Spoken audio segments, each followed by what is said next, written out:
So hi students, I am Atul Rana and I am back with 12th chemistry. Okay. So we were studying solid state.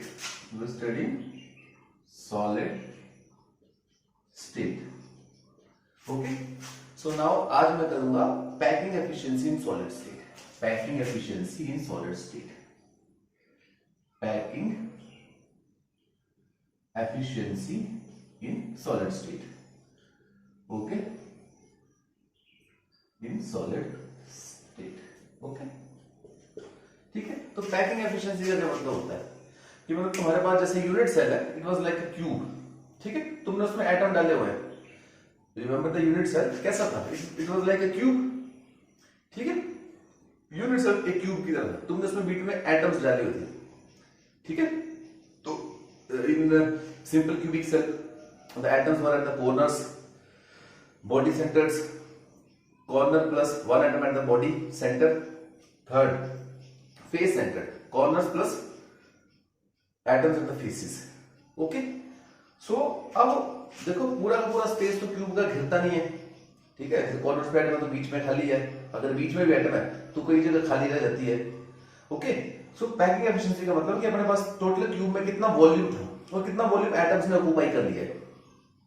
ठीक है. Cube का total volume कितना था? Unit cell is like a cube. तो उसका कितना volume था, कितना वो ऑक्युपाई किया जा चुका है. That is the packing efficiency. ठीक है. कैसे निकाल सकते हैं इसको? देखो पैकिंग एफिशिएंसी सिंपल निकालने का फार्मूला है पैकिंग एफिशिएंसी का. Packing efficiency. ठीक. पैकिंग एफिशिएंसी का फार्मूला है total volume of the cube. Total volume of cube. ठीक है. कि क्यूब का टोटल वॉल्यूम कितना है. ठीक है. उसमें से कितने एटम उसके अंदर आते हैं. तो वॉल्यूम ऑफ स्फीयर या volume of atom. Atom spherical ना, तो हम वॉल्यूम ऑफ स्फीयर बोल देते हैं. वॉल्यूम ऑफ स्फीयर आ गया. और मान लो एक स्फीयर है, एक क्यूब सेल के अंदर अगर एक एटम आता है तो उससे मल्टीप्लाई करना पड़ेगा. चार आते हैं तो चार से मल्टीप्लाई करना पड़ेगा. मतलब they are talking of rank. So this is the formula of packing efficiency, Z into volume of sphere upon total volume of cube. Okay? इसको देखो आगे चलाऊं मैं. Packing efficiency. Packing efficiency. So what will you see about the packing efficiency? Total volume of cube. तुम जानते हो what is the volume of cube? Volume of cube is A cube. Side of the cube is known as A. तो side into side that is the volume of cube. क्योंकि सारी side उसकी बराबर होती है. ओके. वॉल्यूम ऑफ स्फीयर क्या है? Z तो आ गया. Z into volume of sphere क्या होता है? 4/3 पाई are cube.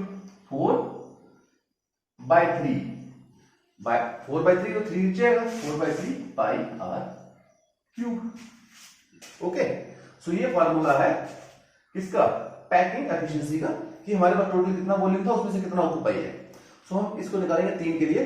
This simple cubic cell की पैकिंग एफिशिएंसी कितनी होती है, बॉडी सेंटर की कितनी होती है और फेस सेंटर की पैकिंग एफिशिएंसी कितनी होती है.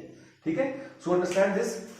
You require somewhat of imagination because वो 3D में चलेगा. तो 3D में तुम्हें समझाऊंगा मैं. ठीक है. 3D में समझने की कोशिश करना because this medium we are talking to is 2D. तो उसमें 3D समझना थोड़ा सा मुश्किल हो जाता है. ठीक है. सो फर्स्ट देखो पैकिंग एफिशिएंसी मैं किसकी चलाता हूं. Packing efficiency in simple cubic unit cell. Simple cubic unit cell. ठीक है.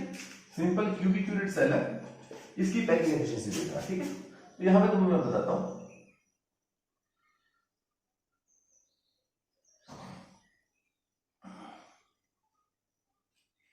ऐसे होता है, ऐसे ऐसे ऐसे और ऐसे. ठीक है. मेरे से थोड़ा अच्छा नहीं बना पर ऐसे. ठीक है. अब हर एक ये जो साइड है इसको क्या बोलते हैं? ए बोलते हैं. साइड इसकी ए है. ठीक है. इसकी लेंथ ब्रेड्थ हाइट सारी सेम होती है तो उसको हम ए बोलते हैं. ठीक है.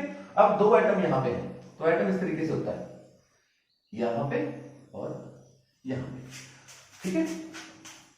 मेरे से तो थोड़ा सा और अच्छे से बना देते हैं. एटम ऐसे होता है. ठीक है. तो दो एटम है कॉर्नर के ऊपर. एक्चुअली मैं छोटे छोटे दिखाई, जब उसको बड़ा करके दिखा रहा हूं तो एटम्स ऐसे होते हैं. ठीक है. तो देखो ये वाला जो हिस्सा है यहां से लेके यहां तक वो R है ठीक है, क्योंकि एटम का रेडियस है ना ये आधा हिस्सा। और यहां से लेके देखो, यहां तक बता रहा हूं मैं, यहां से लेके यहां तक, यहां से यहां तक लेकर आर आ गया, यहां से लेके स्टार्टिंग से लेके यहां तक आर आ गया, ठीक है। और अब इसके आगे से यहां से लेके यहां तक, मेरे डायग्राम थोड़ा अच्छा नहीं बना, बराबर होता है, यहां से लेके यहां तक, पहले देखो कहां से कहां तक, यहां से लेके स्टार्टिंग से लेके यहां तक आर आ गया, ठीक है। और यहां से लेके यहां तक कितना आर आ गया, तो ये भी कितना आर आ गया, ठीक है। अब देखो एक ए कितने आर के बराबर है, 2r के बराबर है, जो एक साइड है वो r प्लस r 2r के बराबर है, गेटिंग द पॉइंट।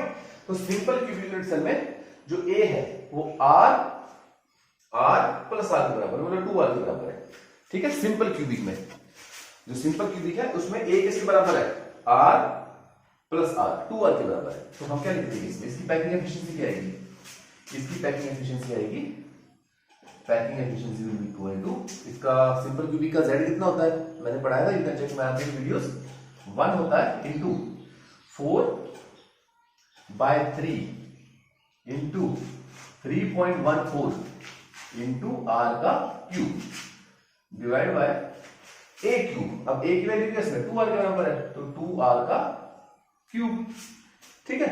तो इसको जब तुम सॉल्व करोगे तो क्या निकलेगा, packing efficiency is equal to 1 into 4 into 314 divide by 3 into 8r का क्यूब इनटू r का क्यूब। तो r क्यूब से r क्यूब कट गया, ठीक है। जब तुम उसको पूरे को सॉल्व करोगे, okay, then you will get packing efficiency as 52.08%। तो इसमें पैकिंग एफिशिएंसी आती है 52.08%, मतलब टोटल स्पेस में से 52.08% क्या है, या मान लो 52% क्या है, ऑक्युपाइड है, एटम्स ने ऑक्युपाई किया, बाकी जो बच गया 100 माइनस 52 48% है, ठीक है, वो खाली स्पेस है, दैट इज एम्प्टी स्पेस, वो खाली बचा हुआ, अभी तक उसमें कुछ भरा जा सकता है। So that empty space is called as void, that empty space is called as void, okay. तो इसमें 52.08% क्या आ गया, पैकिंग एफिशिएंसी, बाकी जो इसमें बच गया कितना बचा इसमें 47.02%। These are voids, empty space को बोलते हैं void space, these are voids, VOID। Void के बारे में पढ़ूंगा मैं अगले वीडियो में, वॉइड को कवर करेंगे।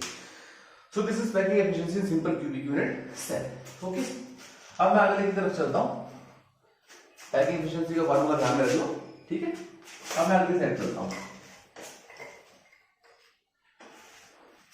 Now I will do the packing efficiency in face centred unit cell, face centred unit cell, ठीक है। फेस सेंटर्ड यूनिट सेल में पैकिंग एफिशिएंसी देखेंगे। तो देखो इसका डायग्राम मैं बनाता हूं, ऐसे आ गया, ऐसे आ गया, atom atom atom atom atom atom atom, ये आ गया, ठीक है। फेस सेंटर्ड मतलब फेस के ऊपर यहां पे एक एटम होगा, यहां पे एक एटम होगा, फेस के ऊपर, हर एक फेस के ऊपर होगा, इस फेस के ऊपर एटम होगा, इसके ऊपर होगा, इसके ऊपर, हर फेस के ऊपर एटम होगा। मैं स्पेशली ये जो फेस है A B C D, A B C D है, ठीक है, और यहां पे इसको जोड़ लो, ठीक है। तो मैं इसी को थोड़ा फोकस करता हूं, ए बी सी डी वाले पार्ट को, ए बी सी डी वाले पार्ट को फोकस करता हूं। देखो क्या है, A B C and D, इसको मैंने फोकस कर दिया, ठीक है। अब मैं इसके किस, और एक सेंटर पे है, इसके मैं किस हिस्से को फोकस करूंगा, इस वाले को, डी और बी को। देखो और एक एटम ना सेंटर पे, फेस पे ना, एक एटम फेस पे है, ठीक है। ये बी वाला कैसे होगा, बी वाला ऐसे होगा, ठीक है, बी वाला ऐसे होगा, और डी वाला कैसे होगा, डी वाला एक ऐसे होगा, इसको जोड़ लो ऐसे। तो ये इस पे हम फोकस करेंगे, इस पे फोकस करेंगे, ठीक है। तो देखो ये इनको मैंने छोटा कर दिया, इसको बड़ा कर दिया, ऐसे करके होगा, ठीक है। तो अब इसमें देखो, इसमें मैं एक वैल्यू निकालनी है, कुछ नहीं करना है। ये किसके बराबर है, आर के बराबर है, ये आर के बराबर है क्योंकि इसका आधा हिस्सा बाहर होता है, ठीक है, तो आर आता है। और ये किसके बराबर है, 2r के बराबर है, और ये किसके बराबर है, 2r के बराबर है। तो ये वाली साइड डीबी, डीबी किसके बराबर है, डीबी किसके बराबर है, बराबर r plus 2r plus r, ये 4r के बराबर है, ठीक है। ये किसके बराबर आ गई, 4r के बराबर आ गई, ठीक है। अब 4r के बराबर आ गई, ठीक है। अब मैं इसमें पाइथागोरस थ्योरम लगाऊंगा, ठीक है। जैसे ये साइड ए है, ये साइड ए है, तो all the sides of square are a, cube are a है, ए है, तो इस अनुसार देखो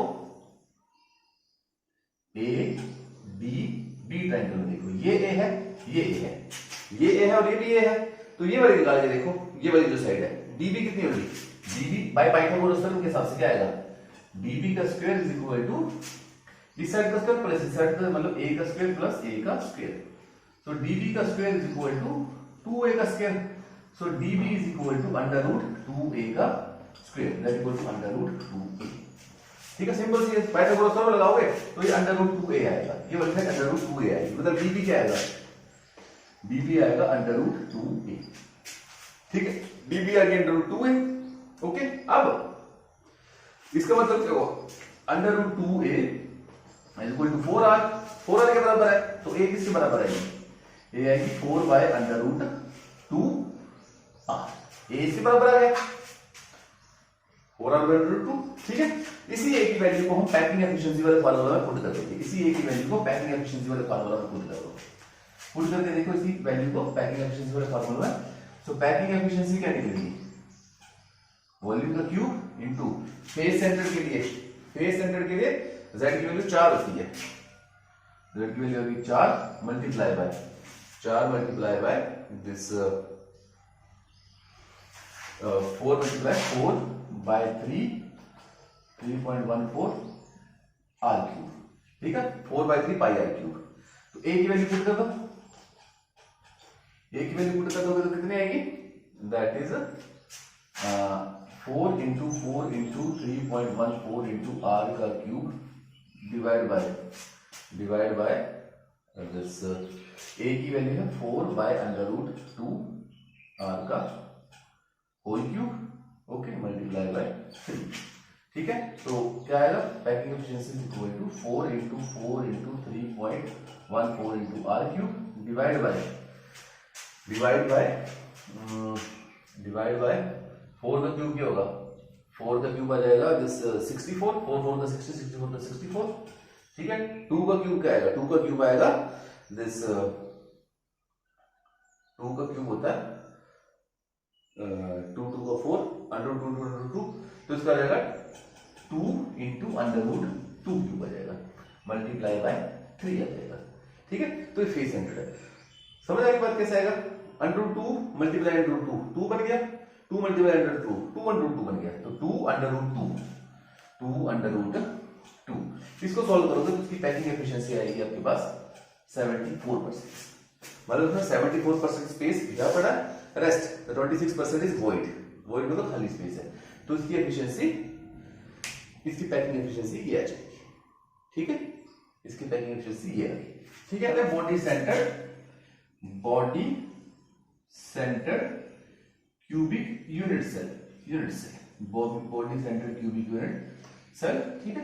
इसमें थोड़ा सा तुम्हें ज्यादा दिमाग लगाना पड़ेगा, because we have to see the structure in 3D which is not possible here, but still I will try to tell you, ये है, ये है, ये है, ये है, ये है, ये है, ये 1 2 आ गया, बन गया।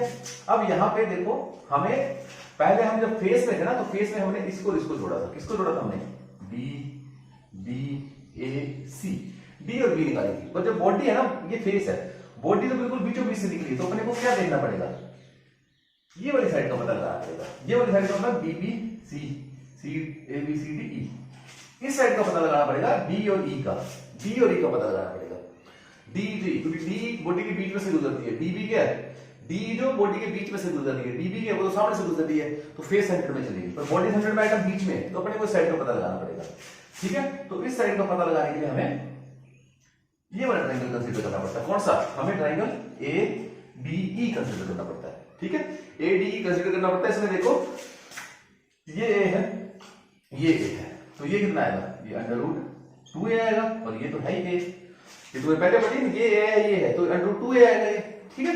तो ए डी ट्रेस में डी ई कितनी होगी, डी ई किसके बराबर होगी, डी ई बराबर होगी a square plus under root 2a का स्क्वायर, दोनों का स्क्वायर आएगा अंडर रूट 2a का स्क्वायर डिवाइड बाय इसका होल रूट, देखो ये अंडर रूट 2a है, तो डी किसके बराबर आएगी, इन दोनों के बराबर, बाय यूजिंग पाइथागोरस थ्योरम, तो किसके बराबर आएगी, ए प्लस